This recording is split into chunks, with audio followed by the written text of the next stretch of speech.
Sa baybayin ng Kanak sa Greenland, matatagpuan ang isang lugar na puno ng kagandahan at yaman. Ito ay isang pook na pinaliligiran ng malamig na karagatan at malawak na yelo.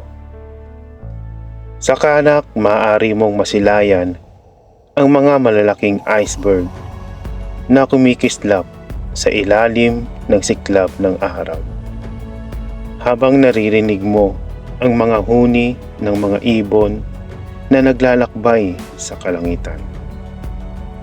Sa pook na ito, masasaksihan mo ang mga kaharian ng kalikasan kung saan ang mga tao ay nakikipag-ugnayan ng malapit sa kalikasan at nagpapahalaga sa kanilang tradisyon at kultura.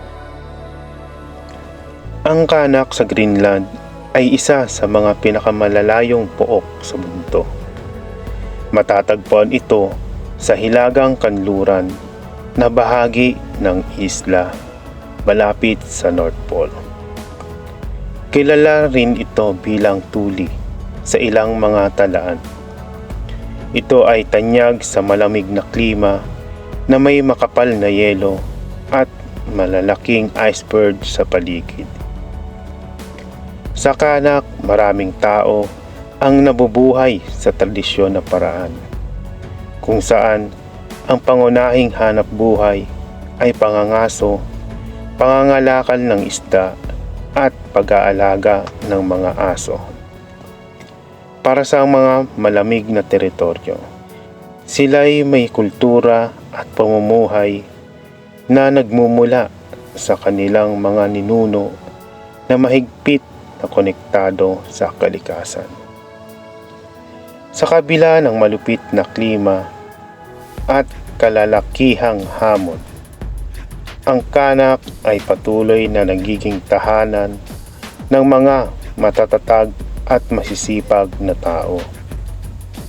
Ito'y isang pook na nagpapakita ng pagiging matatag ng tao at ang kahalagahan ng pagsasama-sama sa harap ng kalikasan.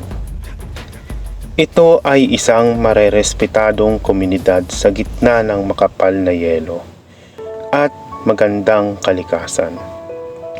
Sa Kanak, makikita ang mga tanyag na iceberg na naglalakbay sa malalapit na karagatan.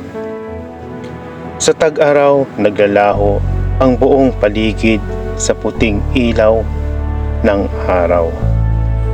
Ngunit sa taglamig, ito naman ay nagiging lugar ng matinding kadiliman at malamig na temperatura. Sa kabila ng kalupitan ng kalikasan sa Kanak, ang mga tao dito ay masisipag sa pagtitiis at pagkakaisa. Ang kanilang komunidad ay isang tanyag na halimbawa ng pagsasama-sama at pagmamahalan sa kabila ng mga pagsubok na dala ng malamig na klima at kalikasan. Sa Kanak, maaaring madama ang kaharian ng yelo at ang ganda ng kalikasan na nagbibigay diwa sa kanilang kultura at pamumuhay.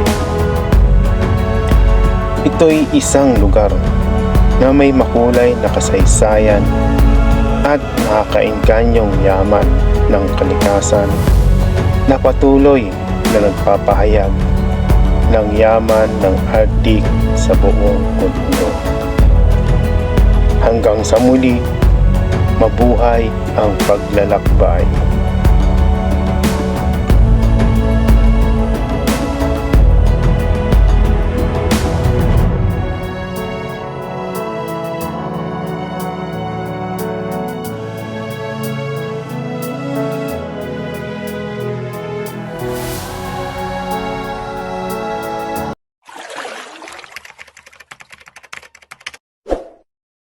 Click here and subscribe sa Biyahe ni Pinoy.